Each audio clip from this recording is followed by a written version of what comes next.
The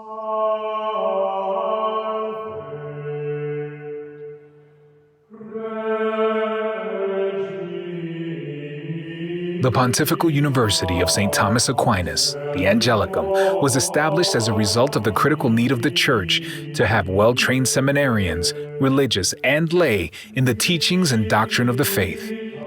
As the only pontifical university in Rome that teaches both English and Italian, she is also conveniently located just a few short steps from the Vatican, in the Eternal City. Founded in the 13th century by the Order of Preachers, much care was taken to set up this academic and spiritual structure properly in response to the Church's needs. As a result, a significant count of noble Dominicans have graced the halls of this illustrious institution, leaving their mark not only at their Roman alma mater, but etched in the pages of history. Today, the demand by the Church continues as it faces unprecedented challenges. For that reason, the Angelicum has imported world-class scholars from around the globe to continue the Dominican legacy of imparting their wisdom on to the next generation. L'Angelicum offre des possibilités extraordinaires pour s'enraciner dans la tradition de l'ordre. It was more important for me to immerse myself in the tradition of the Church, especially in the tradition of Thomas Aquinas, which is an area that wasn't emphasized at my previous university. Sono qui all'Angelicum a concludere i miei studi di dottorato e sono molto contenta di questa mia esperienza, soprattutto perché mi dà la possibilità di vivere da domenicana con i domenicani. Sono contenta non solo per la qualità degli studi, che è molto importante. In addition to her programs, the Angelicum currently houses 6 institutes and 1 center: the Historical Institute of the Order of Preachers, the Mater Ecclesiae Advanced Institute of Religious Studies, the John Paul II Center for Interreligious Dialogue, the Institute of Spirituality, the Thomistic Institute, the Institute for Ecumenical Studies, and the St. John Paul II Institute of Culture, named after her most illustrious alumnus. The student body actively engages in their university through activities like their publication, La Parola. And graduates stay connected with their alma mater and engage not only through social media, but also through the monthly e-blasts and the Angelicum magazine. As one of her most notable professors stresses the need of proper formation when he states, "By things visible and bodily, a spiritual salvation is served, for visible things of this kind are instruments, so to say, of a God who was made flesh and suffered." That is why the student life is enriched not only by the academics, but also a Christ-centered prayer life with adoration and daily Mass. It is not a surprise that bishops from around the world send their seminarians, religious, and students to receive this distinct world-class education. Our record is great.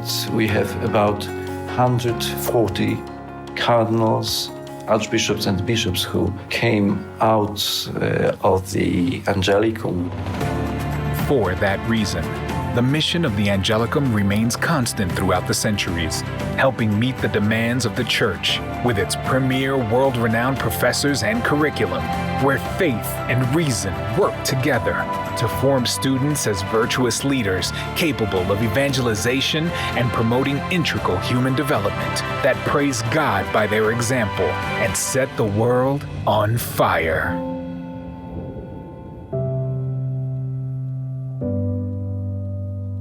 For more information on the Pontifical University of St. Thomas Aquinas, the Angelicum, please log on to angelicum.it.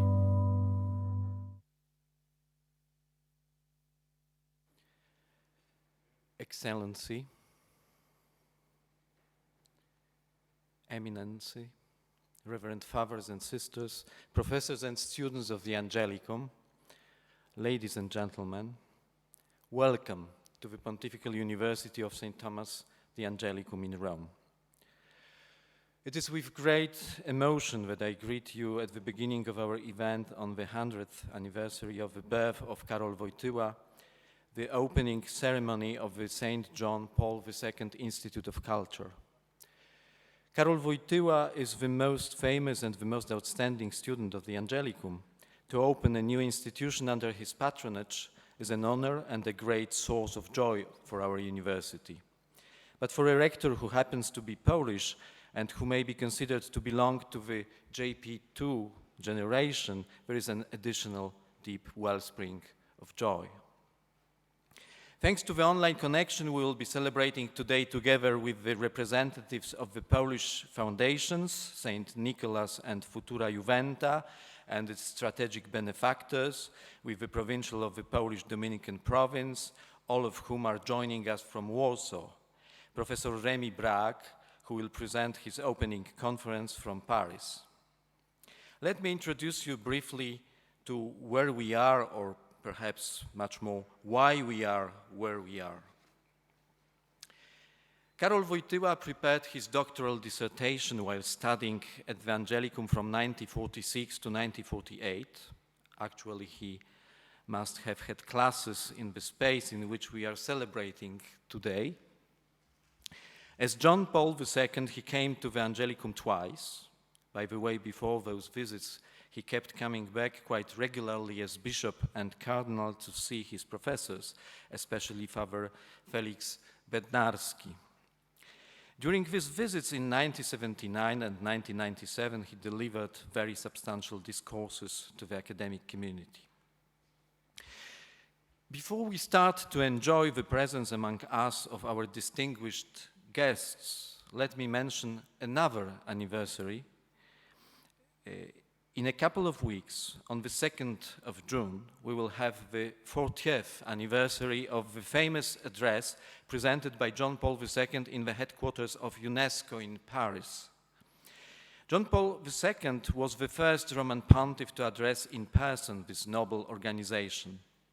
Let me recall only one phrase from this extremely rich and important discourse, the phrase repeated at the beginning and at the end of this talk, the crucial phrase that gives to this address its tone and unity. Genus humanum arte et ratione vivit. Man lives a really human life thanks to culture. Do I need to add that our most illustrious alumnus found this phrase in the work of the Dr. Angelicus? In fact, one can see through his whole pontificate a very consistent drive for a Thomistic understanding of the relationship between reason and faith, a deep conviction of the crucial role of philosophy in creating a possibility for dialogue with contemporary culture, and a stress on the critical role of anthropological discussion. The Institute of Culture, set up at the Faculty of Philosophy of our university, has an obvious and important place in this Thomistic and Wojtylian program. Let's all be thankful to God today for the life and work of Karol Wojtyła, John Paul II. And let's be thankful that this gratitude may take so concrete and palpable a form today. First of all, I want to thank all those who have made the project of the new institute a reality. As we know, the Dominicans have sometimes a problem with taking the step from potency to act. I think with great gratitude of Dariusz Karłowicz, Joanna Paciorek, and Mateusz Bednarkiewicz from the foundations St. Nicholas and Futura-Iuventa. Your courageous ideas and efficient commitment to this project inspired us and released the energy needed to bring it to life. I want to greet in a special way Mrs. Jolanta and Mr. Mirosław Gruszka, Krzysztof Domaracki, Wojciech Piasecki, the strategic sponsors of this enterprise. Without your generosity, we wouldn't be celebrating today. But I also want to mention the help of my brothers in the order. This project would not have been possible without the openness and cooperation of Father Serge Thomas Bonino, the Dean of the Faculty of Philosophy, and Father Paweł Kozacki, the Provincial of the Polish Province. I'm very thankful as well to Father Ryszard Rybka for having accepted to be the first director of the Institute. Now it's the high time for the most important message of the evening. As many of you know, we have received a message from Pope Francis for this opening celebration. May I invite Archbishop Jan Romeo Pawłowski, the head of the third section in the Secretary of State, who accepted to be the special envoy of His Holiness, to come forward and to present the letter of the Pope to us. Please, Archbishop.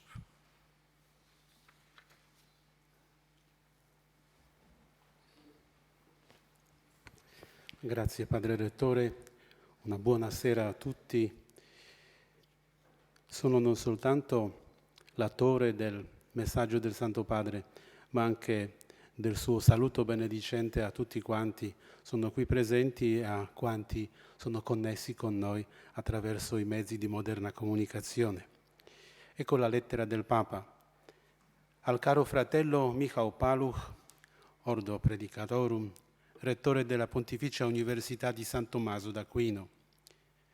Nel giorno in cui ricorre il centenario della nascita di San Giovanni Paolo II, il più illustre alunno di codesta università, viene inaugurato all'Angelicum, presso la Facoltà di Filosofia, l'Istituto di Cultura a lui intitolato.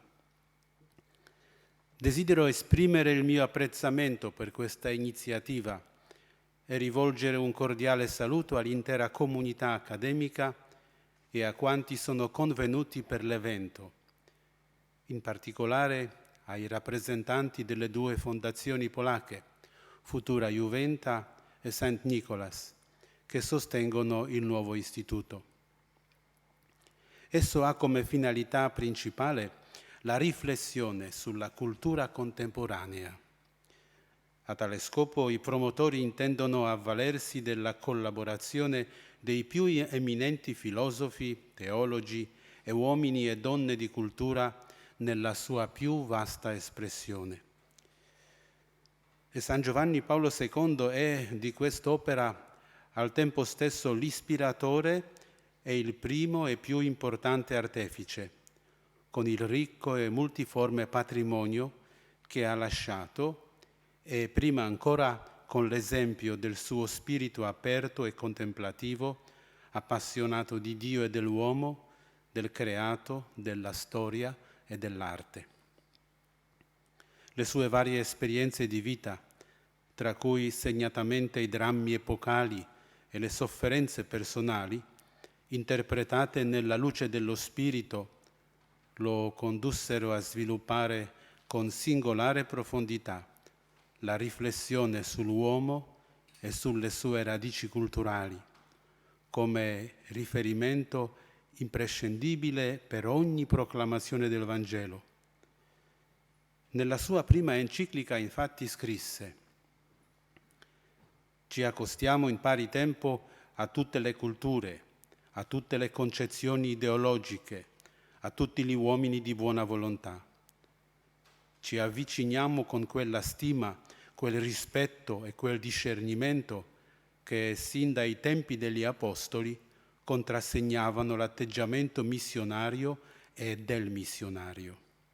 Basta ricordare San Paolo e ad esempio il suo discorso davanti all'Areopago di Atene.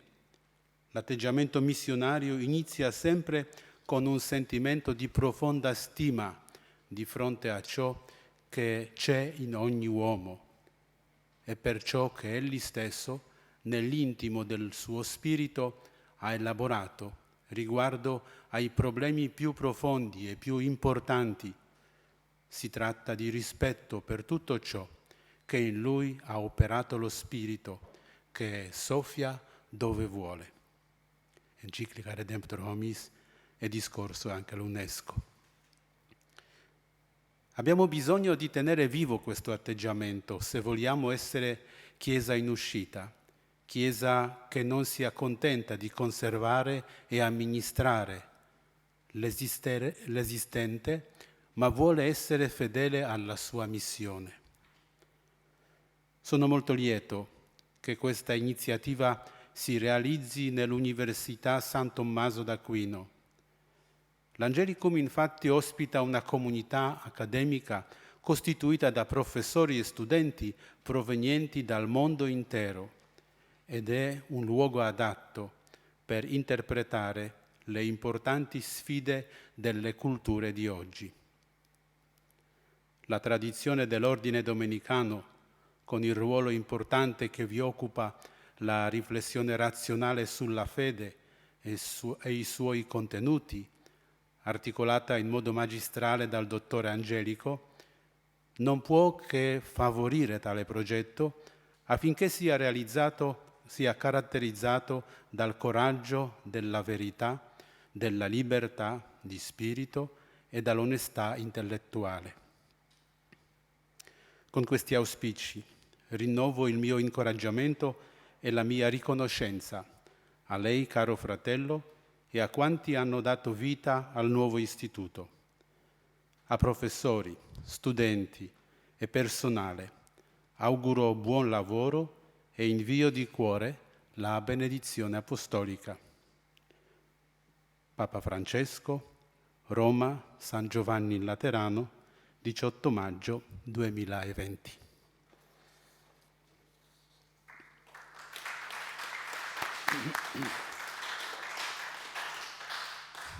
Ecco, a questo messaggio il padre rettore ha chiesto di aggiungere una parola, ma diceva che sia molto breve perché sono diversi coloro che devono intervenire. Allora davvero mia breve parola auspicando che gli altri facciano altrettanto. E cioè noi spesso contempliamo, e credo che presso questo nuovo istituto sarà contemplato Papa Giovanni Paolo II, San Giovanni Paolo II, uomo di preghiera, uomo di fede, uomo di cultura, uomo di e uomo di. Ma soprattutto credo che dobbiamo soffermarci su ciò che è avvenuto esattamente 100 anni fa, più o meno a quest'ora, a Wadowice. È nato un uomo, Karol Wojtyła. Sono passati 100 anni e la sua eredità è immensa. E questo uomo ha marcato la storia del mondo, la cultura del mondo, la religione del mondo, il futuro del mondo. E perciò io auspico che contemplando, leggendo, scoprendo, essendo accompagnati da quest'uomo, Karol Wojtyła, Papa Giovanni Paolo II, San Giovanni Paolo II, possiamo presso questo istituto scoprire l'uomo in vari diversi aspetti della sua esistenza, della sua storia, e scoprire Dio, di cui uomo, sacerdote, vescovo, Papa Karol Wojtyła fu eccellente testimone. Grazie.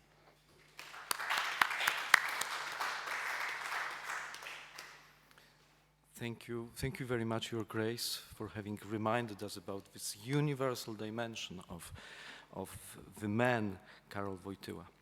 We are very honored that we also have among us this evening Cardinal Stanisław Ryłki, Archpriest of the Basilica of Santa Maria Maggiore since 2016, and before that President of the Pontifical Council for the Laity over many years. Perhaps most important of all for us this evening, given the nature of our celebration, he is also the president of the John Paul II Foundation, with its headquarters in Rome. I should add that Stanisław Ryłki was ordained to the priesthood by Cardinal Karol Wojtyła. Please, Eminence, the floor is yours.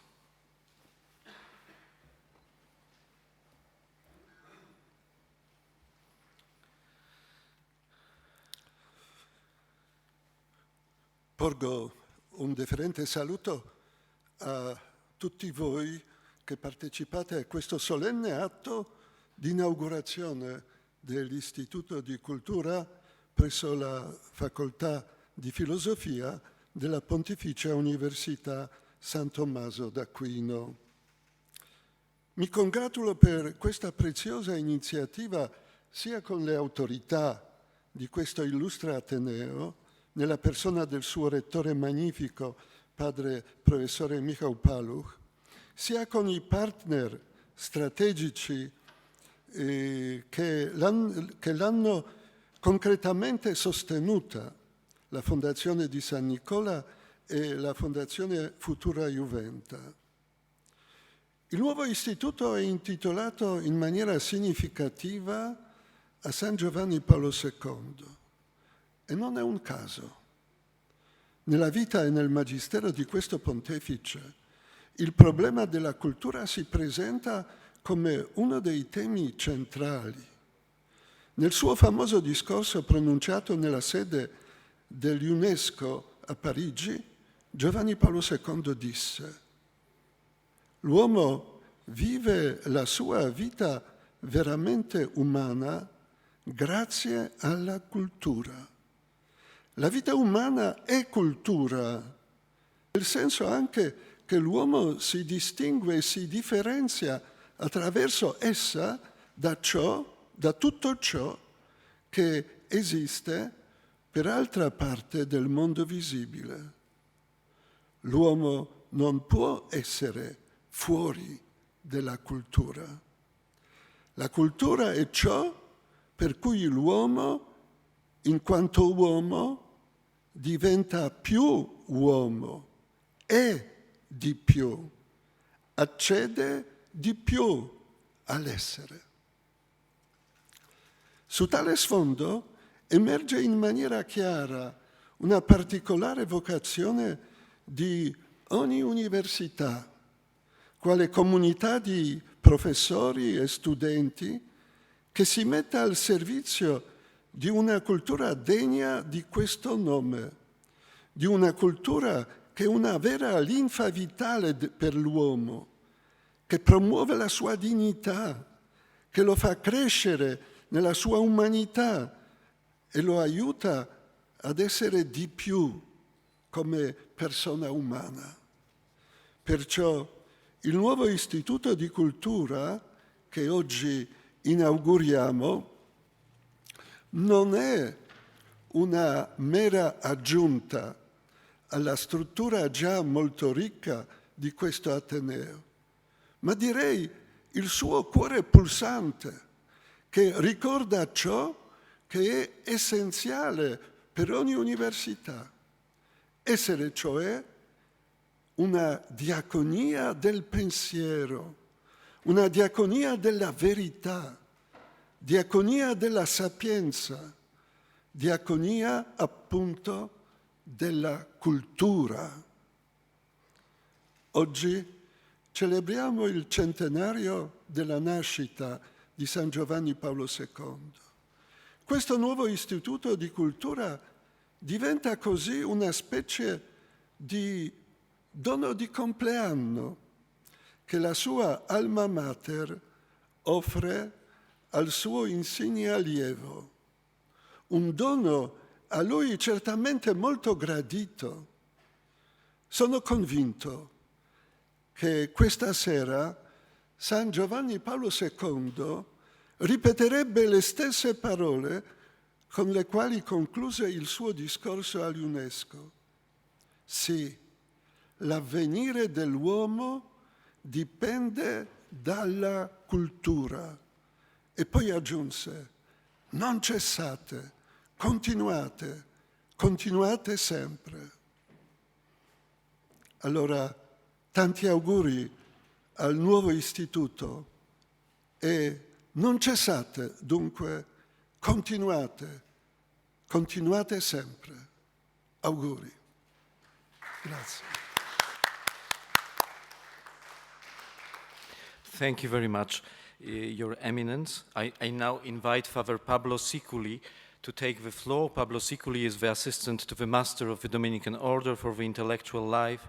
Pablo will present a greeting to us on behalf of himself and of Gerard Timoner, the Master of the Dominican Order. Pablo will be joining us from Santa Sabina. Please, Pablo.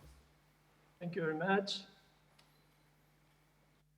Your Eminence, Excellency, dear brothers and sisters in charge under the service of our Pontifical University, St. Thomas Aquinas in Rome, especially Brother Michała Paluch, Rector, Brother Sergio Tomás Bonino, Dean of the Faculty of Philosophy, Brother Richard Ripka, Director of the new Institute, dear representatives of the St. Nicholas and Futura-Iuventa foundations in Poland, dear professors, students, and friends of our university. In the name of the Master of the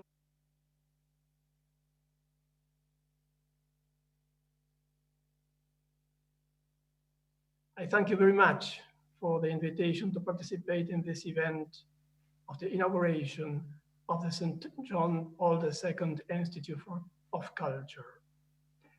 I know we have little time, and so I would like to share with you just a short paragraph from the Master of the Order on this new institute.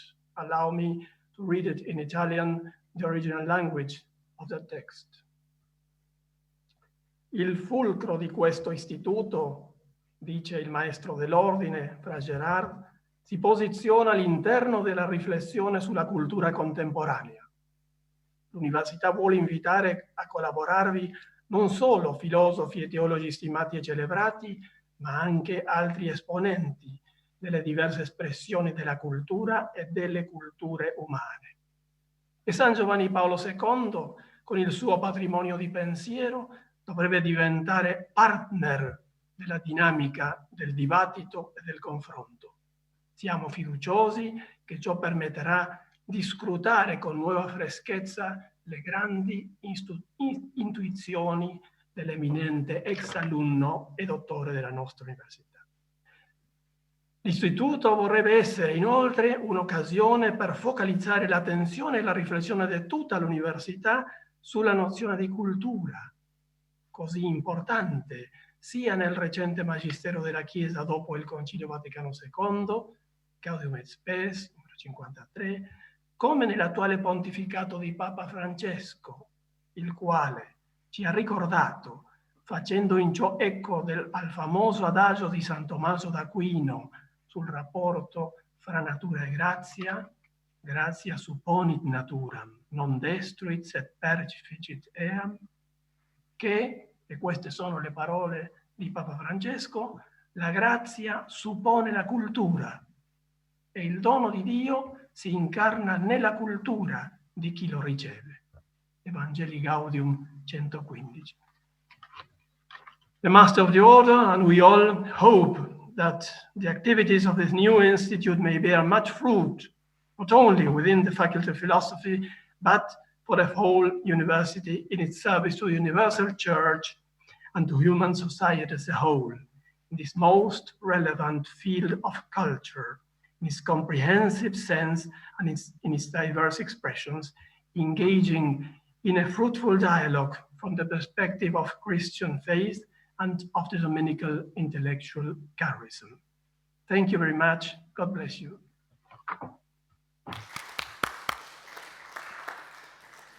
Thank you very much, Pablo, for having been with us. The floor now belongs to Father Serge Thomas Bonino, the Dean of the Faculty of Philosophy at our university. I want to stress that he has received this project from the beginning with great openness. It's a great honor for our Faculty of Philosophy to welcome the St. John Paul II Institute of Culture. But maybe you are intrigued. Why is the new institute connected with the Faculty of Philosophy? And moreover, with this Faculty of Philosophy here at the Angelicum? Let St. John Paul II himself respond to the first question. In his encyclical Fides et Ratio, a true charter of Christian culture, he precisely invites philosophy not to limit itself to parochial problems, but to revive its proper dimension as wisdom. For him, philosophy is not a closed discipline. It's a true wisdom, and as such, it keeps vital relationships with all other aspects of human culture, literature, sciences, religion. The second question, why this Faculty of Philosophy? There is first an answer which is purely factual, contingent, and therefore not very philosophical. John Paul II attended our university. There is a second, deeper answer, namely the Thomistic specificity of our faculty. Our faculty has been founded in 1882 in the wake of the great encyclical Aeterni Patris on Christian philosophy, where Pope Leo XIII proposed Aquinas as a model, and the faculty was entrusted to the Order of the Preachers, which retained Thomism as an essential element of its intellectual and spiritual tradition. Therefore, from the beginning until today, our faculty intended to implement a living Thomism for the service of the Church's cultural mission. But what does that mean? Thomism is a medieval doctrine reconstructed through a rigorous historical study. But this doctrine is not a museum piece. Despite its limitation, St. Thomas reached some fundamental principle in the metaphysical and moral order, so that his doctrine is able, by its very universality, to assimilate and enlighten new truths emerging as the historical development of cultures unfolds. This is Thomism as intended by John Paul II. On the one hand, he wanted to enrich historical Thomism with the contribution of phenomenology and especially of personalism. And on the other hand, he calls for the passage from the phenomenon to the foundation, that is, to the philosophy of being. We face a great challenge, he said in Fides and Ratio, to move from phenomenon to foundation, a step as necessary as it is urgent.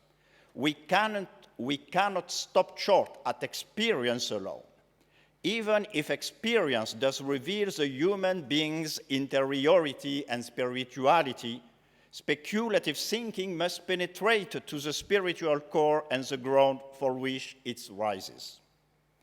Hence, the recommendation John Paul II addressed to the students of our university on the 17th of November, 1979, when he said, "The philosophy of St. Thomas deserves to be attentively studied and accepted with convictions by the youth of our day, by reason of its spirit of openness and of universalism.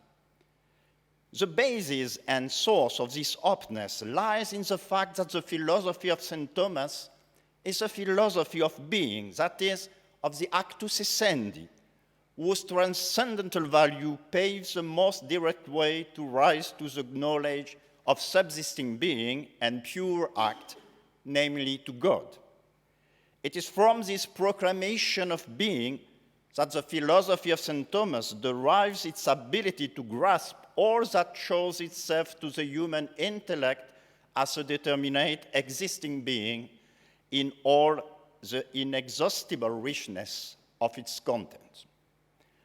Our faculty is very proud of following this exhortation of the Holy Pope, and that is why it welcomes this promising collaboration with the St. John Paul II Institute of Culture. Thank you.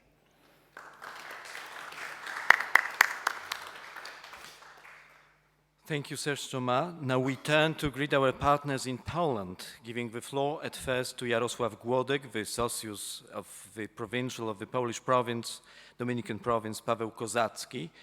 I want to express my gratitude for your efforts in looking for collaborators for this project in the Polish province for the next 5 years. The floor is yours. Well, thank you very much. We are very happy to participate in that project, although I got to say that at the beginning, we thought, oh no, again, they are asking for more people. We already gave them Wojciech Giertych, Michał Paluch, and who is next? I mean, all the good people are going to Rome. So we hesitate a little bit, but then we realized that that project is very much in tune what is needed in the church and also what is needed in our province. We need that institute, and it's of utmost importance for us to have that kind of institute, because we are doing the things that that require a certain guidance, criteria. Of course, we have already done a lot in that field. Like we have a Tertium Millennium Institute of Father Maciej Zięba. We have publishing house w Drodze, Thomistic Institute, Liturgical Institute. I also want to mention the one thing of Father Jan Góra. He was a personal friend of John Paul II, and he created the whole movement, youth movement, and they are gathering every year 100,000 young people. And he was very much engaged in the dialogue of culture, and he was inspired by John Paul II. And I think I'm mentioning him because we think that what we could give in that collaboration with the Institute of Culture, it's that a little bit of empirical, experimental dimension to it. That is that we really need to make a reflection on how we are engaged in that apostolic work. How are we doing? I mean, is it against the culture, with the culture, inside of the culture? We have some question. Are we doing well or not? Are we too much floating with the culture, or should we be more countercultural? Like, for instance, recently one of our fathers was engaged in the commenting computer games. And is it okay or is it not? Should we be against it or in favor of it? And that reminds me the situation in the 16th century when our missionaries were coming back from the New World, and they were bringing to the University of Salamanca the question, who is a human person? Should they be engaged in the dialogue with the Indian culture, or should they change it? We have the same question, and we want some answers from you. I mean, we want some criteria, some tools, how we gonna discern those choices. So we are very much looking into that collaboration, not only from point of view that we are giving some people as managers, as theologians, as philosophers to that institute, but we want to be that experimental part of that project, that we could say the human lab, that you could make some experiment and check, is it working or not? Do we have some questions, some problems to solve? So we are very much looking forward to that collaboration in that field. If we could make it practical or theoretical, we don't care. We just feel that we really need that institute, and we hope you need us. Thank you.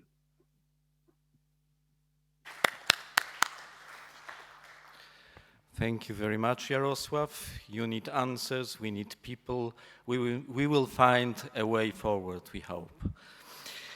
The first director of the new institute will be Father Ryszard Rybka, professor of moral theology at our university. Special thanks to the dean of the Faculty of Theology, Sister Katrin Joseph Droste, for this cooperation between the faculties during the first year. Ryszard, the floor is yours. Good evening, and a cordial greeting to all those participating in this important event in the Aula Minor, and also to all those participating through the internet. The St. John Paul II Institute of Culture, which we inaugurate today, will be a beautiful and significant tribute to this extraordinary Pope on the centenary of his birth.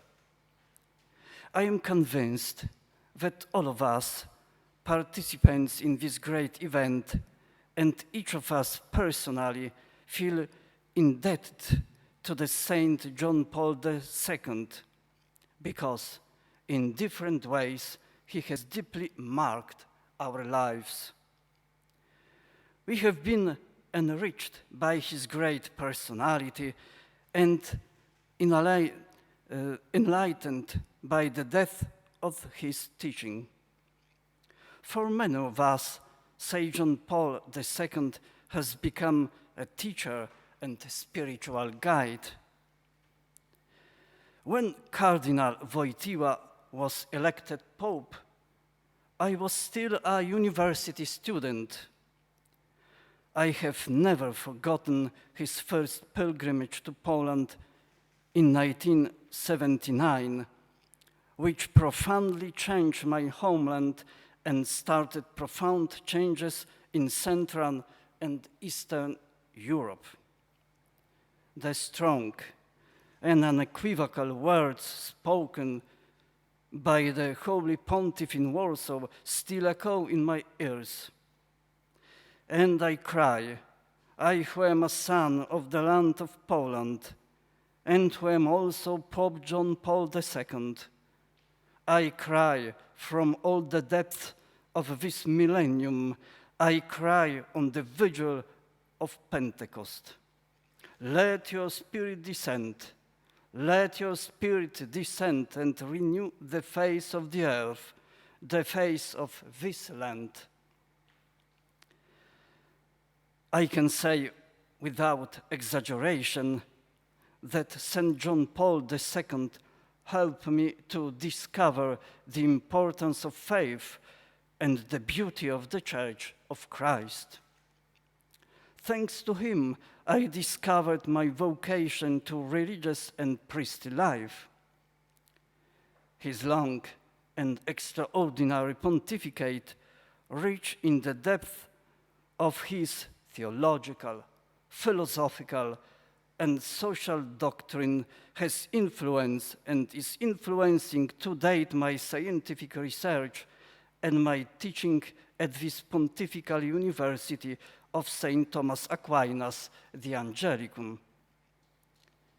The St. John Paul II Institute of Culture, officially inaugurated today on the centenary of the birth of the Pope, is a visible sign of our gratitude to him. I want to thank all those who have worked in different ways to give life to this important and significant work. A special thank you to the founders and the benefactors for their generosity and great organizational capacity and enormous spiritual and material generosity. It is a great honor for me to be the first director of this institute.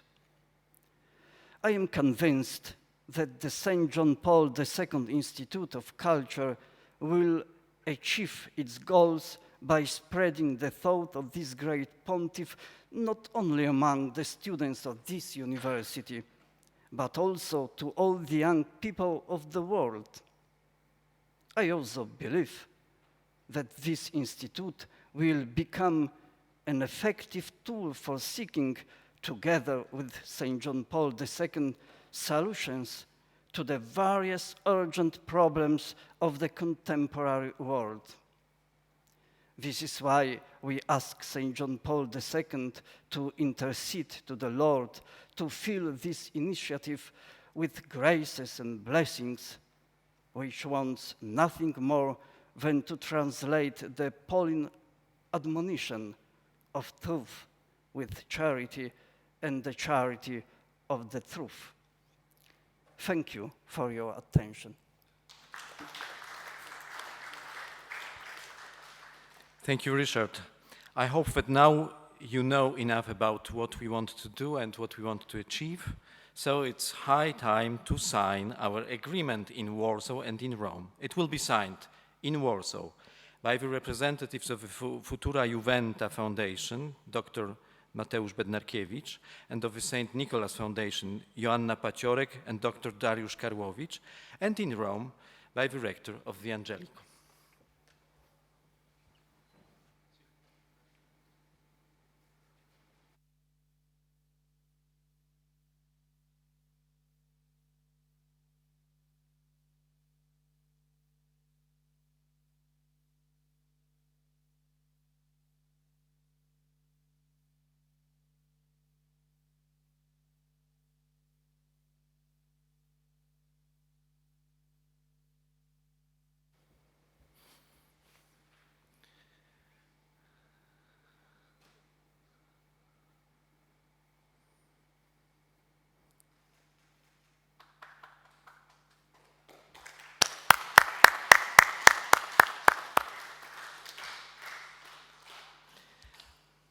So one can see many things are possible. Once we have accomplished this crucial step, we should get to know the real heroes of this event better, those without whom we would not have been having this ceremony today. I invite Dariusz Karłowicz, one of the initiators of this project, philosopher, lecturer at the University of Warsaw, president of the St. Nicholas Foundation, to address us on behalf of both the foundations and to introduce Dr. Mateusz Bednarkiewicz. Please. Eminences, Excellences, Reverend Fathers and Sisters, professors and students of the Angelicum, honorable donors of St. John Paul II Institute of Culture, ladies and gentlemen. On behalf of two Polish non-governmental organizations, namely the Futura-Iuventa Foundation and the St. Nicholas Foundation, I would like to express my most sincere gratitude to the authorities of the Angelicum, especially to the rector of the university, Father Professor Michał Paluch, and to the dean of the Faculty of Philosophy, Father Professor Serge Thomas Bonino, for the kind acceptance of our initiative to establish St. John Paul II Institute of Culture. I would also like to thank wholeheartedly Father Professor Ryszard Rybka for his agreeing to stand at the head of this institution. The inauguration is a proper time to thank the donors of St. John Paul II Institute of Culture, Ms. and Mr. Jolanta and Mirosław Gruszka, Mr. Krzysztof Domaracki, and Mr. Wojciech Piasecki. It's your courage, your generosity, and great commitment to the heritage of St. John Paul II that gave us a chance to meet here today and start the history of a new institute. Please accept my deepest gratitude. Mission of the John Paul II Institute of Culture is to provide reflection on issues that are the most significant for the Church and contemporary world, as seen in the light of the thought of a great Pope. We are convinced that John Paul II output is far too important to leave it solely to the historians of his pontificate. We cannot allow the vibrant, inspiring thought to be put into the museum. Therefore, our reflection on John Paul II's work must be accompanied by reflection conducted together with him. That's why our motto is as follows: thinking together with John Paul II on the most important question of our time. And this is the undertaking which we invite professors and students of the Angelicum, as well as the intellectuals from all over the world. Thank you very much for your attention. I give the floor to my colleague, the philosopher and director, Dr. Mateusz Bednarkiewicz, president of the Futura-Iuventa Foundation. Mateusz, the floor is yours. Thank you very much, Dariusz. I'll be short. Just would like to thank everyone, especially your eminences, excellences, Father Rector, for this kind invitation for Futura-Iuventa Foundation. I'm more than happy at the moment. It's a great honor and commitment that Futura-Iuventa Foundation will continue the work of its founder and my late father, Maciej Bednarkiewicz, who served for John Paul II Foundation for many years. We treat this privilege to build this institute together with Angelicum and St. Nicholas Foundation as a huge gift and challenge. Intellectual and spiritual heritage of St. John Paul II, which Holy Father Francis has described so beautifully today in his letter, is still ahead of us. Like the mystery of the man that he has mentioned. I do believe that the Institute will try for all of us to fulfill the legacy of this great Pope that has formed all of us that are here. Thank you very much for your attention. Thank you.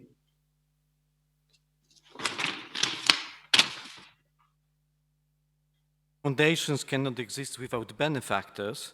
We have the pleasure to have with us this evening the strategic benefactors who have made our dreams possible. Let's start with Jolanta and Mirosław Gruszka. Please, the floor is yours. Hello and buonasera. We are Jolanta and Mirosław Gruszka. We wish of all of you warm greetings from Poland. We both grew up with John Paul II. We are now and here because of him and for him. Our donation is a way to repay the debt we owe him. We believe that the Europe and the whole world need now more than ever to breathe with the lungs of Christianity. We pray that the St. John Paul II Institute of Culture in Rome at Angelicum will become a source of this breathing. Thank you.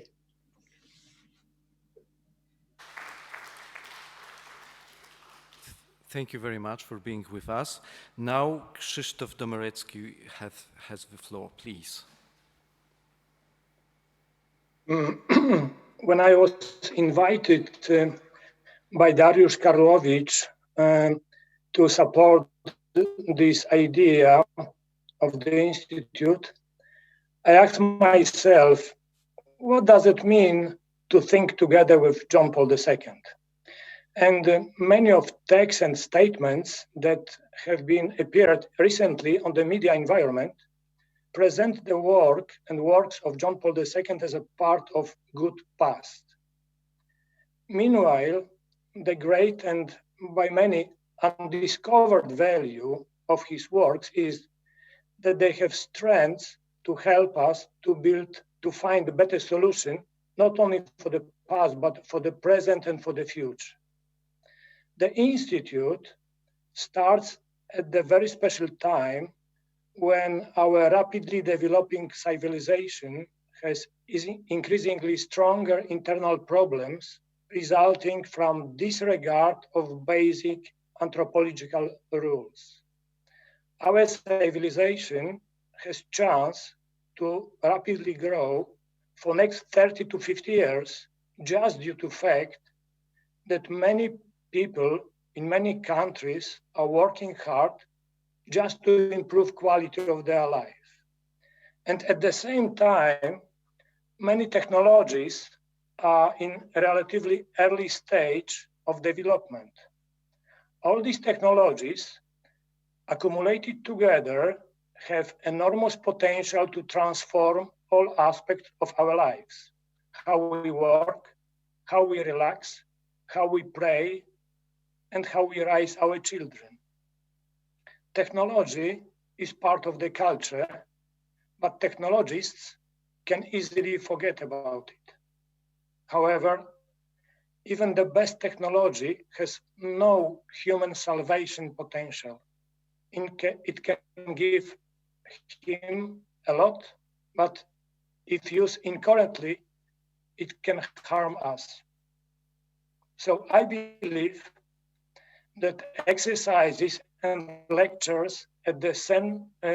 John Paul II Institute of Culture will help its students to develop and propose gospel solution to the world by John Paul II.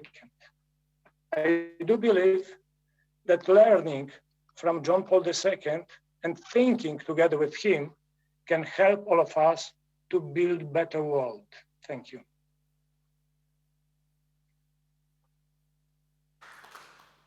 Thank you so much for both messages.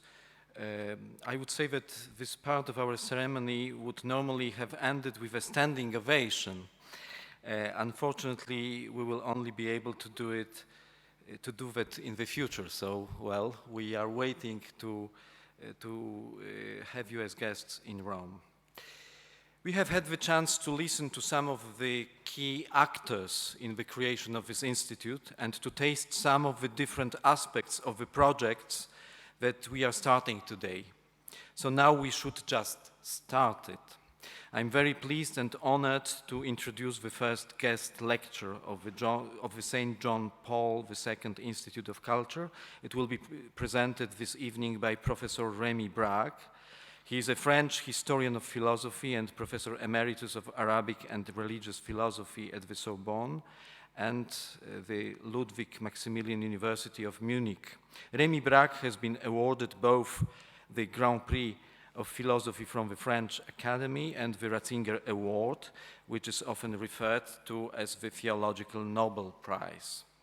Cardinal Camillo Ruini, who at the time was the president of the Ratzinger Foundation's academic committee, praised him as, quote, a true philosopher and at the same time a great historian of cultural thought who unites a profound and unequivocal Christian and Catholic faith to his speculative ability and historical vision, end quote.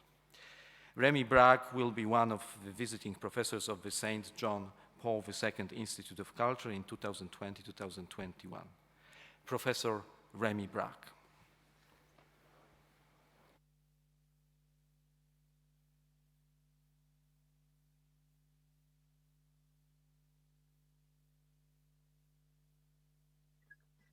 Well, first of all, thank you for your invitation to speak, and apologies for my not being able to deliver this talk in Polish, but in an English of sorts. I was asked to give some thoughts on Europe in the spirit ad mentem, as the Latin idiom has it, of the former Pope St. John Paul II. One may ask, and some people do ask, why the heck should we bother about the teachings on Europe of a pope? Other competences might be more apposite. We should learn from historians, sociologists, political scientists, rather than from a cleric. If the latter has anything to tell us as such, and if we are ready to listen to him, isn't he expected to teach on theological questions? Now, generally meaning, and in the teeth of all appearances, popes are in a position which enables them to make meaningful comments on the world at large, and especially on European affairs.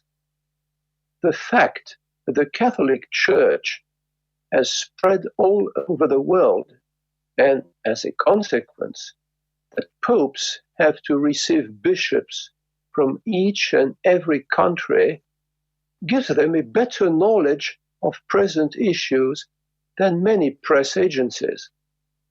Furthermore, the very lack of material interests and political power enables them to climb to a neutral vantage point. As for Europe, the situation compels them to keep a balance between Europe and the rest of the world. For obvious reasons, the Holy See is located in Rome, hence in Europe.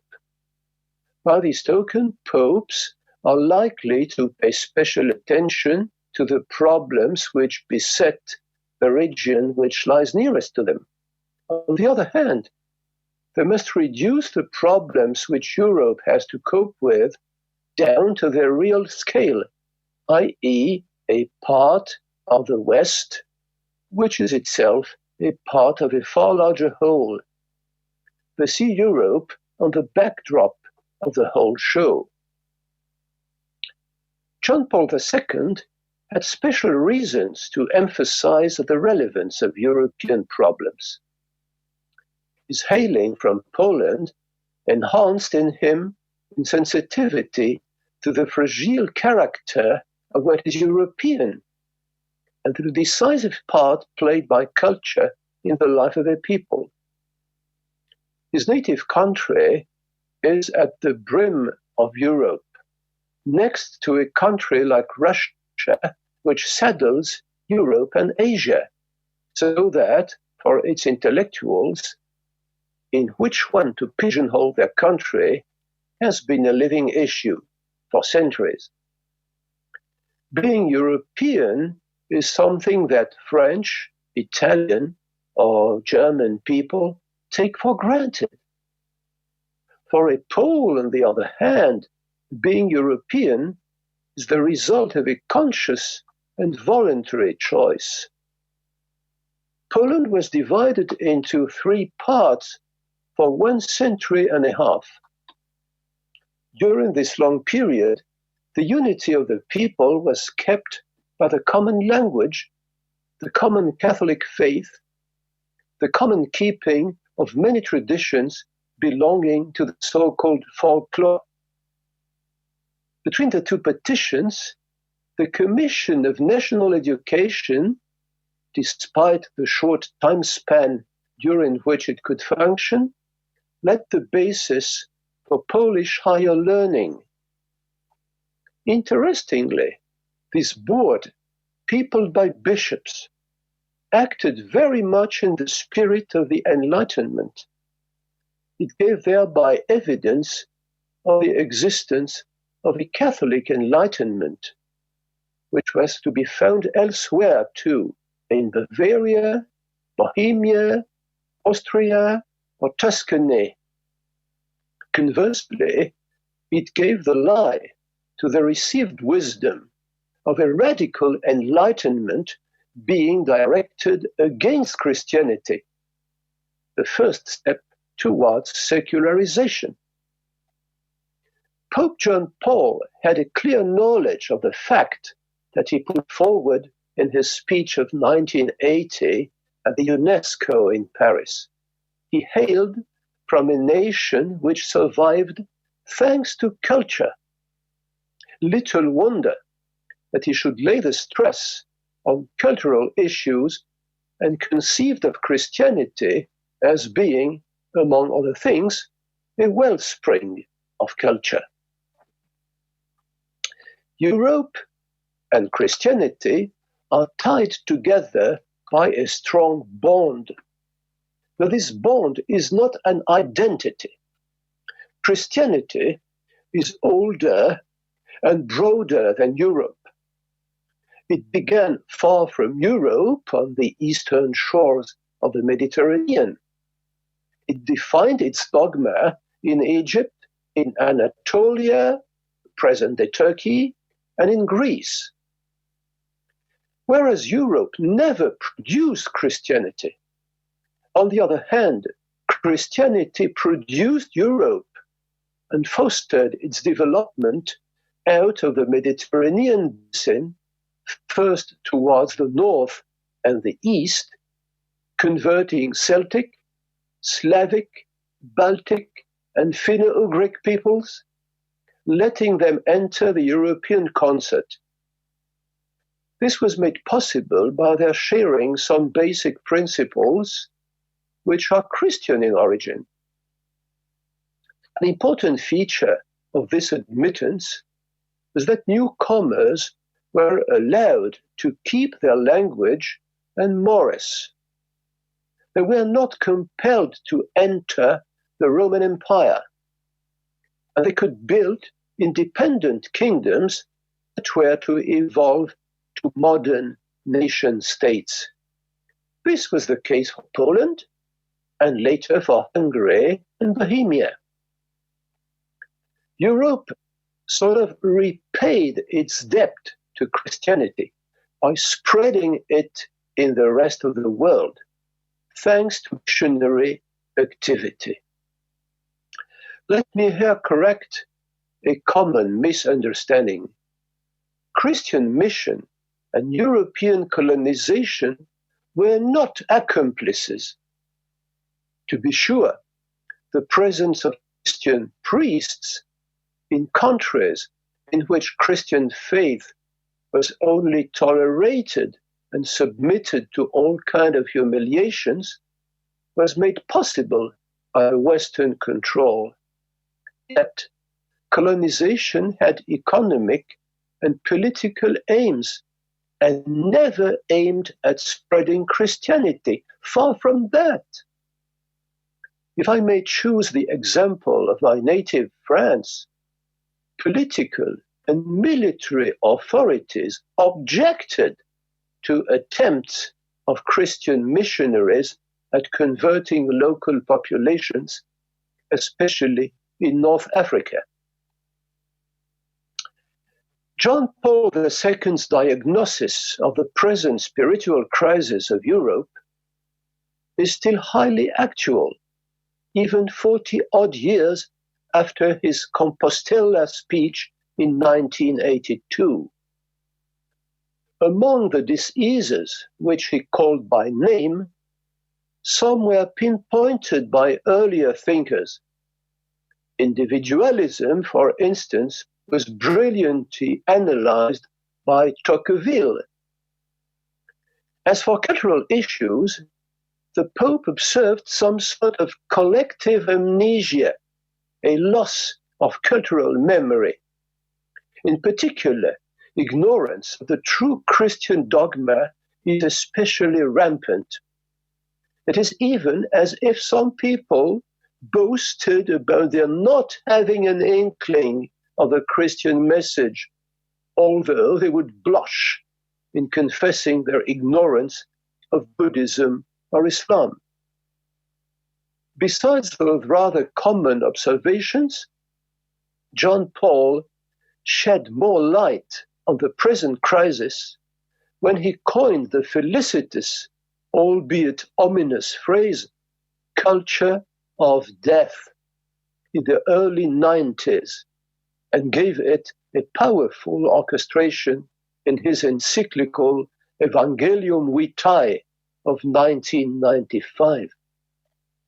The phrase has a broader compass than the so-called bioethical problems, and it captures the whole spectrum of social oppression of the weaker by the more powerful.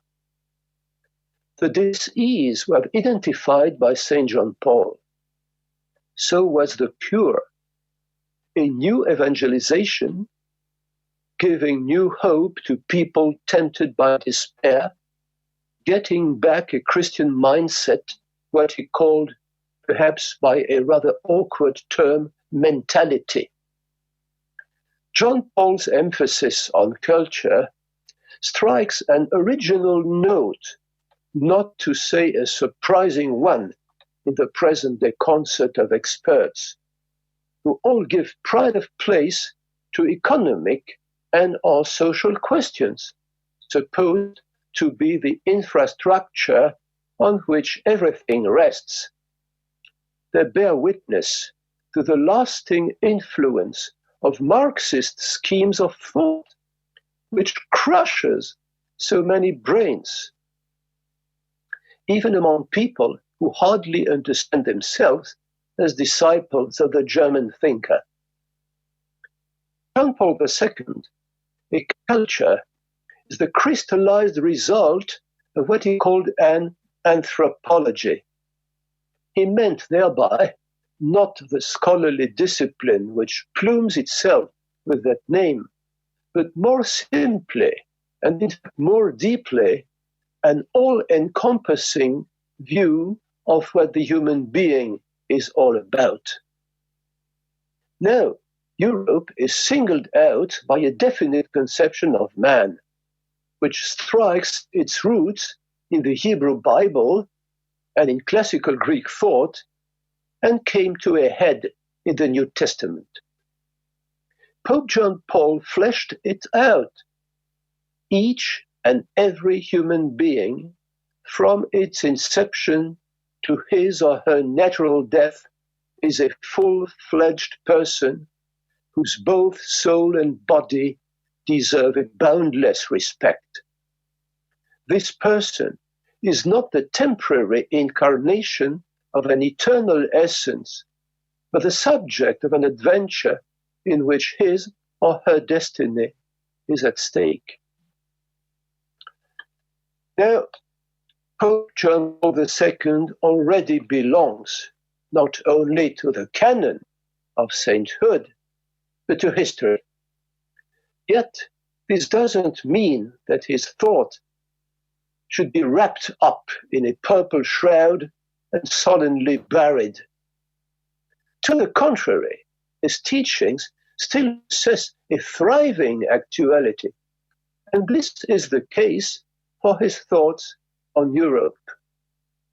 To repeat, he saw Europe not as a geographical concept only, but as a culture. Culture itself lying on the ground of a vision of man, Christian in origin. Pope John Paul died 15 years ago.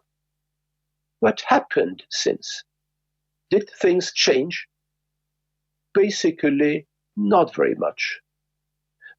But some dimensions of our present predicament received a new emphasis. Most concretely, 2 popes came after him. Both had significant utterances on Europe, be they positive or negative in nature. The first one, now emeritus, was Joseph Ratzinger, a German who was among the closest collaborators of the Polish Pope. He had far-reaching thoughts on what European culture is all about, very much in the wake of his predecessor and personal friend. The second one, Jorge Bergoglio, still in office, doesn't hail from Europe, but from a country which was by and large peopled by European immigrants.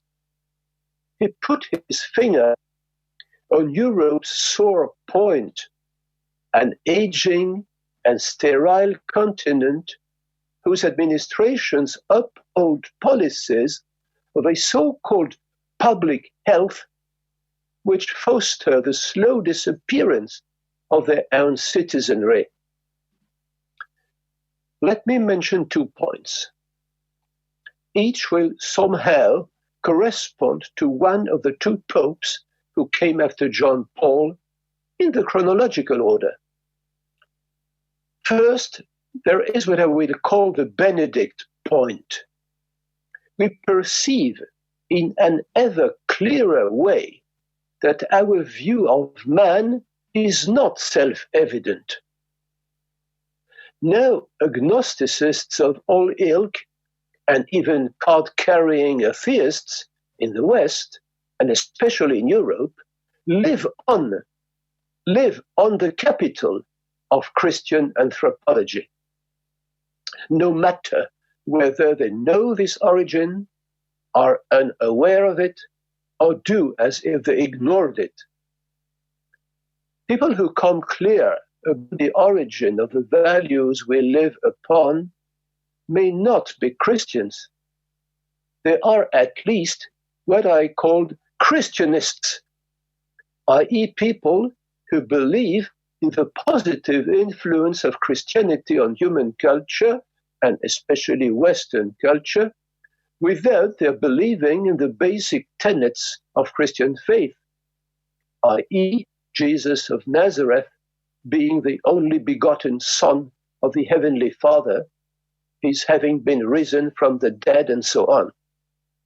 They agree to what they call the Christian values, but they are reluctant to look for their roots in faith, let alone personally to have faith in Christ. Such a phenomenon is relatively new, so that John Paul II could scarcely engage the dialogue with it. This is what was done by his immediate successor, Pope Benedict, who, still as Cardinal Ratzinger, had disputations at a very high level with leading figures of this stance like Marcello Pera in Italy and Jürgen Habermas in Germany. Those people deserve our sympathy, not because they are objective allies, to put it in communist parlance, but simply because they tell the truth when they say that Christianity's contribution to civilization was positive in nature. Moreover, that culture which Christianity made possible, i.e. Europe, deserves to be defended. The trouble is that this capital doesn't renew itself automatically. It requires maintenance. It crumbles down when it loses its underpinnings in the lived faith. Hence, my question, do we live up to this faith? My second and last point, Francis I, is the following. We may and now ask the question not only about the essence of Europe, but about its very existence. Both aspects should be thought of together. As a notion belonging to physical geography, Europe is not endangered in its existence. It has been there for millions of years, and barring unpredictable and unlikely geological upheavals, it will last for quite a long period of time still. Yet, what we commonly mean when we mention Europe is a cultural reality. No, cultures are not eternal. The Church has received from her divine head a promise according to which she will withstand the onslaughts of the evil one, the gates of hell. But Europe, as a definite form of culture, never received the promises of eternal life. And history is the cemetery of dead civilizations. In Dostoevsky's Brothers Karamazov, one of the three brothers, Ivan, the intellectual, already saw Europe as a cemetery. A very lovable cemetery, he adds, the most lovable of all cemeteries whatsoever, to be sure, but a cemetery all the same. Let me add as a rider quite a naive observation. People who lie buried in cemeteries died, for the most part, unwillingly. A tiny minority only committed suicide. Cultures, on the other hand, can't die unless people who live in them and through them want them to be done away with, or at least if they don't mind about their being swept away by the winds of history. The British historian Arnold Toynbee observed that a civilization crumbles down if, and only if, two factors pull in the same direction, external as well as internal. External powers are always present in a plural game, and they aim at asserting themselves over against each other. But they can produce their destructive effects only if inner factors are at work.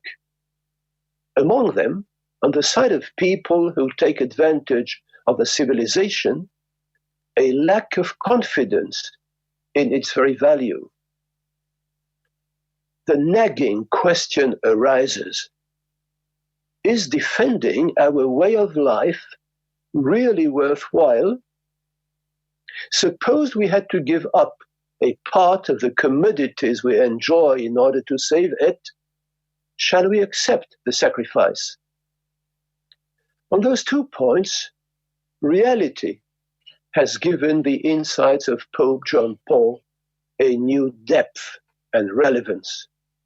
May his thoughts go on helping Europe and the world at large out of the predicament they are in. Thank you so much for your attention.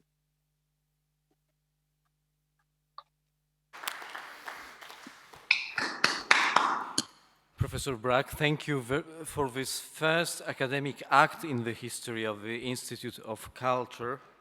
With it, you have made history, and at the same time, you led us to the deep waters and deep challenges of this project.